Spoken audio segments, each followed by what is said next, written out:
This is Preti and you're listening to Millennials Boleh, the show which is all about millennials.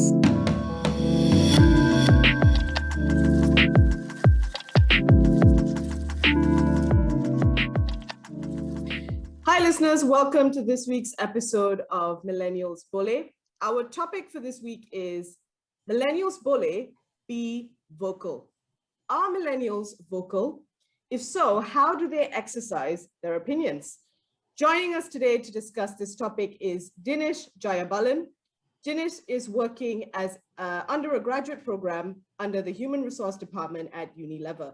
Dinesh and I studied at Nottingham University together.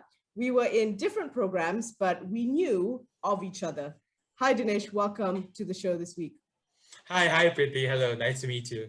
Yes, nice to meet you again. And I think we've met each other many times actually, but I don't think we've properly engaged in a conversation before this, have we?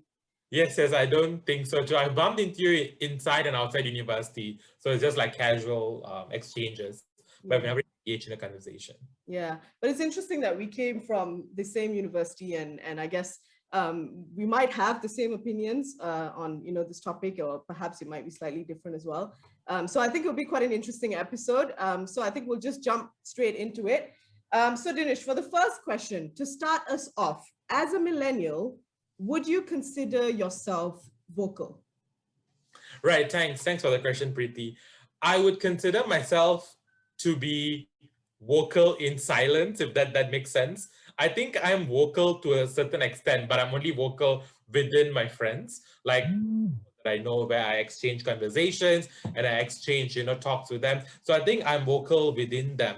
But if you talk about like public space, I think there's a lot of opportunities to be more vocal. Like every time when I see things going on social media, like I'm quite active on Twitter and I see people exchanging, I think there are a lot of avenues for me to be vocal, but I honestly don't have the energy to be vocal because I think it takes a lot of energy for you to, get your point across and opinion. So in that sense, in those opportunities, I'm not that vocal. But if you talk about conversation with my friends or with my colleagues, with my peers, yeah, whenever I have a standpoint, I am quite vocal about it.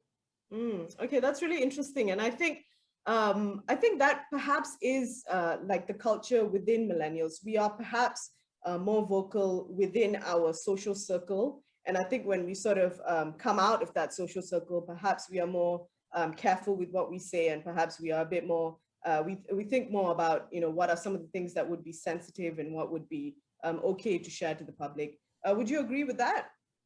I think most of the times that is the truth. We tend to be vocal within our social circles when we want to have a point and we get it across, right? And I think sometimes it's very easy to convince people when you are in a group with them, you discuss with them and you want to be vocal about it. But oftentimes if you talk about like social media or like any other platforms, I think it gets a little tiring for you to, get your points across.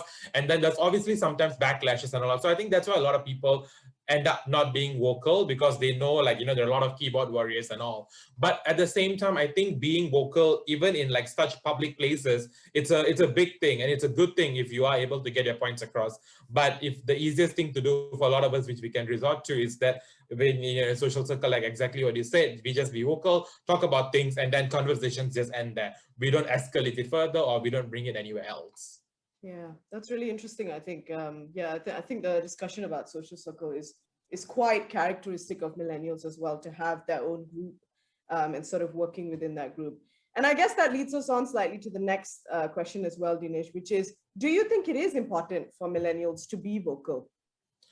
I absolutely think, yeah, it is extremely important because I think oftentimes, every time whenever I see an article or a piece of writing that says millennials today are blah, blah, blah, right? And then when you investigate who's writing it, it's people who are like, 50, 60 years old, or people who are like, who are senior, or people who are just not millennials. So oftentimes I felt like, how do you draw this conclusion, right? How do you make these assumptions about millennials unless you have a proper way of saying this is what millennials feel or millennials think, right? And if we don't speak up for ourselves, then forever people are just going to be giving those assumptions and those statements and opinions. And if we don't retaliate, or not exactly retaliate, if you don't get your point across, then that's going to be seen as the truth. So I think it is important to be vocal, because sometimes some of the issues that millennials face, only millennials might be able to understand. Like, for example, the quickest thing I can talk about is like, job hunting, right?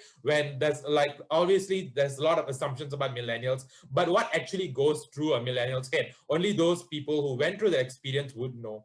So I think it is very important for you to be vocal. It can be about like social issues. It can be about like, issues that are very passionate about your work or anything. But I think it is important, because if we don't be vocal about what we do or what we care about, and then they'll just reach a time where then these issues will never get heard of. So I think, to answer your question, I think it is very important for us to be vocal and always stand firm with whatever our opinion is.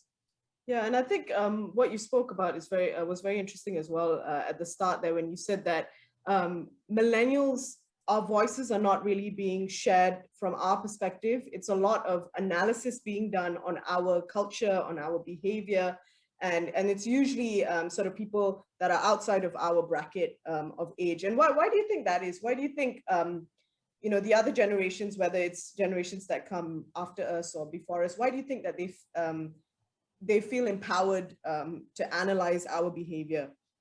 What do you think? I think it's the whole concept or the notion of senior people know better.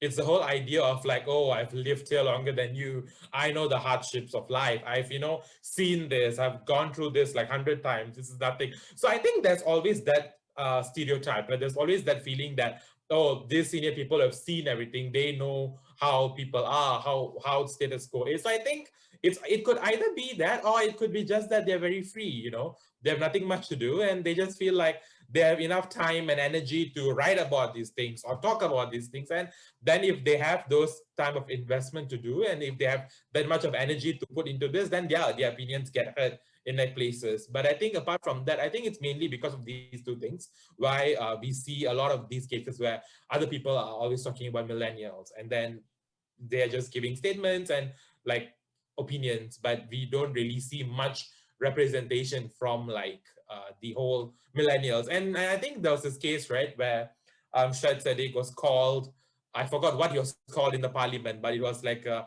term just to say he's a young guy, right? Like, and I think that depicts very clearly about the society we live today, right? Sometimes people just feel like they're entitled to say something or do something because they're older than you and they're more senior than you. And as much as we want to fight about youth empowerment and millennials, you often come across cases where you're just not given the opportunity or the platform to raise your voice. So I think that's the reason why you always hear this happening. Yeah, and I think there's lots of that ageist kind of idea that goes behind all of this. And do you think that that's specific to Malaysia, or do you think in other countries millennials are perhaps given more of a platform to share their opinions? I think when you talk about platforms, I think there's always a lot of platforms, right? Some of the platforms are self-created. Like, we have this whole Clubhouse thing that's going on. I think it's still going on, where people just come and get their points and opinions heard, and they just throw in their ideas and whatever they're going through. So I think it's I would say it's pretty much the same across everywhere, where I think there are chances, there are like opportunities, but I think it's a little limited unless there are some, very vocal millennials who really go all the way to do something. So I think we have a very handful of them who are into this. But, when you're a millennial sometimes, and like exactly what I said earlier, right? Like, I don't have the time to invest into whatever I want to work, like be vocal for. Like, sometimes you have like a career to chase for, you have like so many things in everything. And then some people have a quarter life crisis to deal with. So I think when you have all those things going on and then you just don't have the time or energy to do that. So I think it is the same thing across the places or the culture that I've been exposed to. But I think it should be around the same thing. It could be like the same thing. Yeah, I think there's a lot of meaning behind what you said there about us sort of feeling like I don't think we feel as though we're above sharing our opinions, but I think we feel as though perhaps we can invest our energy on other things versus, defending ourselves when we don't really need to by, just proving what we are. And that really nicely leads on to the next part, which is about a study that was actually conducted on millennial culture. So what was really interesting about this culture was that it found that millennials actually expect a stage where their voice can be shared. So I don't know if you agree on this, but this was the study, and it said that millennials often prefer to have a wide audience to hear their voice. And oftentimes, what they also found was that we prefer to communicate via images rather than text. So what are your opinions about this? Do we want a large audience when we communicate? And why do we use more images than text when we communicate, if we do? Right. So I'll take your second question first. Why do we use images? I honestly think it's way more easier to convey your thoughts or convey an opinion through images. Because, gone are the days people write blogs and people write long articles and stuff, right? And I studied English literature. I was an aspiring writer at one point of my life, which I gave up. But so I think the way how things have been changing, especially with the whole digitalization and all things, I think people are just not bothered to read a lot of content. People are not even bothered to read good content out there. When you talk about like good books or good articles, people aren't even bothered to read that. And then if you have an opinion and you want to write like, long statements, people just, don't engage with it, right? So I think you can get your content across, but it's not that easy to engage with people for the content. So I think using images helps a lot, and when you talk about like social media, if you talk about like, Instagram, Twitter, where you post stories, you don't write long essays there. The story is like barely 10 seconds. But if you post like a picture, then that gets your message across. So I think it's easier to engage with people from that point of view. So I think people do prefer images because of engagements, where it's easier to engage with people. Now, do we always want a big stage? I think having a big stage is cool. Like if you have the opportunity to, have a big stage, that's fine. Like I was a TEDx speaker and I've done a few gigs speaking on different things. And I think that's a cool thing. Like it is nice to have those opportunities. But are we obsessed or are we always looking for big stages? I don't think so. I don't think we are, like I said, a lot of vocal people are usually vocal on social media where you just have the time and energy to do it and then you do it and you don't expect, a big stage to come out of that thing. So I don't think millennials expect stages, but I think we expect to be heard. Like we want people to hear our opinion or we want people to, feel something towards us. But I don't think we want a stage per se. So I'm not sure how the study concluded that. But if you talk about preferences, then obviously, yeah, if I have a choice between choosing a stage where I can address 100 people at one time or choosing a platform where I probably might reach to like 10, 20 people, then I'll go for the stage, right? It's a higher reach. So I think it's something nice to have, but it's not something that it's mandatory for one to have to be vocal. Yeah. And how do you think that that's different from the previous generation? Do you think the previous generation wants a stage as well when they share their opinions, or do you think they're more concerned about sort of reaching out to a smaller scale of people and hoping that that would reach out to a larger audience? Do you think that there's any difference there between the previous generation and us? I think one of the things the previous generations didn't have, which is now a big dominant part of our life, is social media, right? That's why I keep talking about social media, because I think that's a channel where a lot of people are vocal in, a lot of millennials are vocal in. So I think in those generations, probably your opinion is only deemed valid if you have said it in some way. It could be that, you need to have an opinion, like either, published, you would have published something, or you have spoken in an event, or, those kind of physical activities. So I think those type of validation was what was looked for last time for you to get your opinion across, right? I don't know what were the other opportunities that was available for people to share their opinion. It could be like, forums, dialogues, seminars, all those things. So I think maybe that's why they are geared towards that. But in now the current situation, you don't need to be an influencer to be vocal, right? Like you can just get your point across and then reach a lot of people. And that's why sometimes you get backlashed at. So I think maybe in the older generation, their view was a little different to the platforms that was made available. So that's why they were geared towards that. But now with everything changing, we are more towards a digitalized world. So we expect, or we are able to get our points across through like easier ways or easier platforms. Yeah, I think you're right about that aspect. I think there's less of a filter for us, that it's much easier for us to, if we decide one day we wake up and we think, I want to be the next big thing in Malaysia as a YouTuber, the next day we can, go ahead and start posting and creating content and sharing it. And I think it was much more challenging for that kind of opportunity to happen and to be realized in the previous generation. I think you had to come to a certain stage in your career. You perhaps had to gain a certain kind of influence or a following before you could create and share your opinions with everyone else. And I think that's why our culture is very different in that sense, which perhaps makes us a bit more vocal. And like you said, I think we get more backlash also because of that reason. There's less of a filter. Yeah. And I think let's talk about you a little bit, Dinesh, because you're quite the big thing among millennials, and sharing your opinion and lots of I think you do lots of different activities in your own time to sort of vocalize your opinions. So you've been a part of Toastmasters for a few years. I remember way back since uni, and I think you've carried on with Toastmasters as well. So could you tell us a bit about your journey with Toastmasters, as well as other platforms that you have used, and also platforms that you can perhaps recommend to millennials to use to be vocal? Dinesh. Right. So I think, you were right. So I started, I was a debater in high school, actually. So, being a debater, being vocal was the thing to do, right? Like we loved arguing. It was more important to prove someone to be wrong than to always carry your own points, kind of thing. So I always grew up, or always had that kind of attitude where I love to debunk things. I love to argue, and I love to like fight, and just to get into a good discussion or a good conversation about a certain issue that I think we need to address. So I think in university, I joined the Toastmasters Club. I've been there for like 5 years now, and I continued even after graduation. And I think that was a place where you could clearly see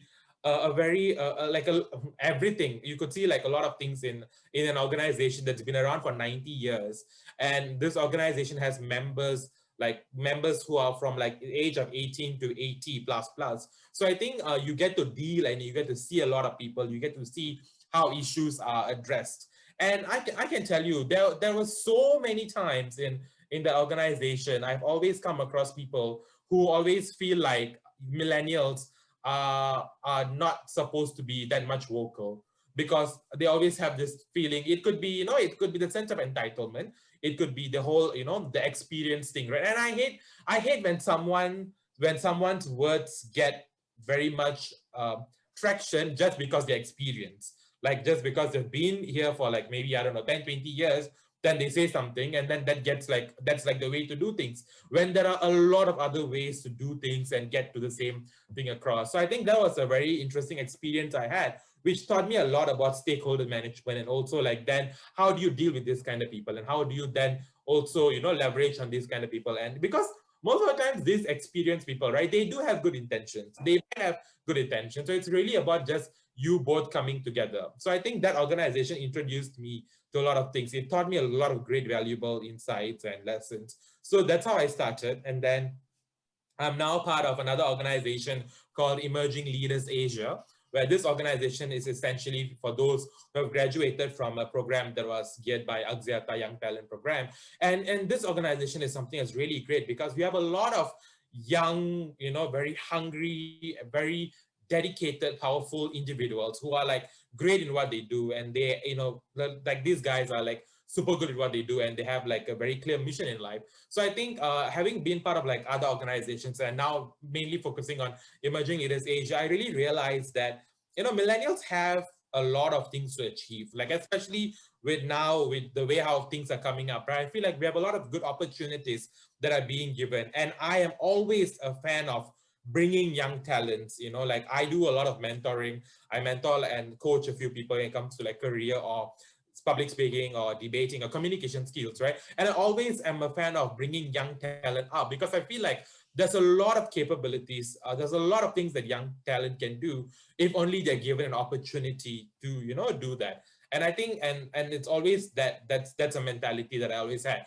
And I always want to give that platform to a lot of people. So I think, yeah, that's what I do. So I'm part of these kind of organizations. I do a lot of like mentoring, and I mentor a few people, and I communicate with them and see how I can, like do or help them in whatever that they're doing. And that's the reason why I went into HR as well.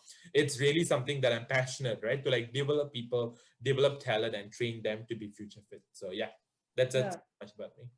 Yeah, thanks so much, Dinesh. I think it's really great to always sort of give back as well when we're, as you know, if we do feel as though we have gained some experience, perhaps I think we're both still, quite young in our journey when to self-discovery or to success. But I think the knowledge that we have now, even those 2 years post uni, definitely brings quite a lot of experience into your working life as well. So I think giving back and mentoring is also a very important thing. Is there any way that you think millennials can further empower themselves to give voice to themselves and to their and to other fellow millennials? I think the one thing that I always tell people is to never be afraid. Like don't let, like, if you truly believe in something, then you should be proud or be passionate enough to convey that to people. And you just need to make sure that you fact check, and you make sure whatever you're saying is correct, right? Because you don't want to say something that you may not have meant, or be lashed by like keyboard warriors and whatsoever. So I think one thing I'll always tell millennials is to not be afraid, because it's an opinion of yours, and you want to represent either your community, or you want to represent your type of people, or you want to represent the millennials, for an example. So I think if you have a point, or if you have an opinion, don't be afraid. And don't get intimidated, don't get feared for anything. So like I said, right, there are a lot of good platforms right out there that now talks about youth empowerment, and it gives opportunity to a lot of people. So I think you need to make use of those opportunities. And if there's any opportunity for you to get your opinion across, don't feel afraid to voice your opinion, and be engaged in discussions, and panel discussions, or like ongoing debates and everything. Because I think one thing that I honestly wish I could have done more, or sometimes I wish I had time to do more, is to engage in more intellectual conversations that's happening online, not only like within my social circle, but every time when I see like on social media, or like whenever I see like a forum going on and people are just throwing in their ideas, and I just don't have I just feel like I never really had time to like really digest and engage with those kind of content. But I think that's something that a lot of people, if you have the passion to do it, then you should. Because I notice a lot of people, young millennials, when they are passionate about something, they go all out. I have friends who are very much into environment, and I see them doing great things for the environment. I have friends who are really into like education, and I see them doing like super great things about education. And these are a lot of opportunities given. So you'll only know once you start exploring, and once you are actually vocal about your issues. So only then you'll get these platforms to actually tackle those issues. So yeah, no, I think that's really interesting as well. And one thing that is sort of it links to this topic, but I think it's also slightly external as well, is that millennials, I think they find ways to do things for themselves. And I think it's not always I don't think we wait around for an opportunity to come our way. I think we're very active in seeking for an opportunity for ourselves. And if that opportunity does not exist, I think we're very empowered to start it on our own, I think, yeah, because we want to excel. I think it really comes from that aspect of it. And I think we all, we do have the confidence, and I think we feel that we do have something to give to the society. Would you agree with that as well? Yes, I wholeheartedly do. I think like some people are very much into giving back to the society, right? And I think it's a passion thing. Some people will never get, or will never understand why you wanna be so involved in like volunteer work, or you wanna be, an activist or whatever. But I think it's really what gives you happiness, and what gives you a sense of accomplishment. So if you are someone who loves to like go and advocate for environment thing, then you should. And I've always told this to my friend that I'm not the most environmentally friendly person you'll find. I'm not really like an advocate for that. Like in that sense, I'm not really that. I mean, if you compare me with my friends, like my friends, if he sees someone using straws, he'll go and lecture them. I'm nowhere near that. But it's really nice to see these kind of people. They have a goal, and they have like an agenda or a sense of purpose that they want to communicate and convey to the world, and they pursue that. So I think that's really nice. And like you said, we don't have to wait for an opportunity to be given, right? Sometimes it's really, there's this thing called, I think it's the thought leadership, where you like to you influence people by your own action, or sometimes even when you look at some certain things, you just tell them things, or you educate them. I think those are things that you can easily do when you're in university, when you're part of like clubs and societies, when you think about like how do you want to tackle a certain issue and all that. Those are all those opportunities that you can really take on and go on. So you don't need big stages or opportunities to come to you. You can just take small steps that might give like very big impact. Yeah, no, I think that is where we are heading when it comes to millennial culture and millennials. I think we are forming sort of I like a pact. I think I think we have a motto. All of us have a motto, I think, to excel in life, and also we want to share our thoughts and opinions, and we want the greater good, I think, in a sense, for the world. And I think we'll do everything that we can to achieve that. And I think, Dinesh, that really comes to our last question. So this is a question that I ask all my guests at the end of the episode. And the question is, what is one myth about millennials that you disagree with? I think one thing that I disagree a lot is when people say millennials are very picky, millennials are very choosy. I wholeheartedly do not agree when people say, oh, you should settle down for certain things. You should not be that picky. I know why you people, your generation, are so picky, so choosy. I think we are picky and choosy because we know what we are capable of doing. Like, we know what we can achieve, right? And it's not my problem that you didn't have that opportunity when you were a young person back then. But I think a lot of the times when I think people like always saying like, oh, you guys are very choosy, you guys are very picky, you guys don't even know what's the real hardship of life, that we will get to it someday, right? Like, calm down. There's really no need to accelerate this kind of struggles on us. And I wholeheartedly disagree, because sometimes some of the greatest things that I think I've done, or some of the things that I've really been able to be successful, or whenever I accomplished, was because I was picky or because I was choosy with the type of people I interact with, the type of career I wanted to do, with the type of major I wanted to do. I was really picky, I was really choosy, and I really wanted to be sure where I was headed. But you'll often hear people going like, oh yeah, that's a problem with your generation. You guys are not appreciative of things. You guys should just, appreciate things and take chances. But some of us just really know what we want to do and how we're going to get there. So I think that's a myth that I love to, always debunk, that if people are, choosy, then it's fine. Like, if somebody wants to be really picky about their job, then they're going to be unemployed and they'll face the consequences, but they will get somewhere. So there's no point of saying that, oh, you're very picky, you're very choosy, you don't even know, like, you don't know what the real world is. We are in the real world, so calm down, right? So I think that's what I think. And I think this brings back the whole sense of superiority, right? Just because you've been here longer, you feel more superior. So I don't think life works that way. And I think things are really adapting and changing. And this entire pandemic has brought that up upon us right now. Digitalization is the way to go. So if you are left out, you're left out. So you have to catch up. So I think that's a myth I would really always disagree with.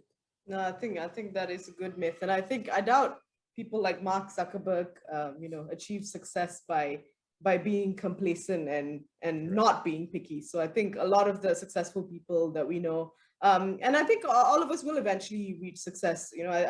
I don't really agree with, Steve Jobs and Mark Zuckerberg, but I think there is something to look at with those people. I think, wherever they are now, they got there because of their personality, and I'm sure they were, headstrong with their opinions. Thank you so much, Dinesh, for this wonderful podcast session. It was really interesting, I think, to see your opinion on being vocal with millennials. And I think you gave lots of millennials some really good ideas as well on how they can now be, how they can now be vocal. So thanks so much, Dinesh. Really appreciate your time for this, and hopefully we can have you in a future session. And yeah, thank you so much. Yeah, thank you so much for having me. And I really hope and wish to all the millennials out there, take any opportunity you get and make the best out of it. Just be the best version in anything and everything you do. All right. Thank you. Fantastic. Thank you, Dinesh. Bye.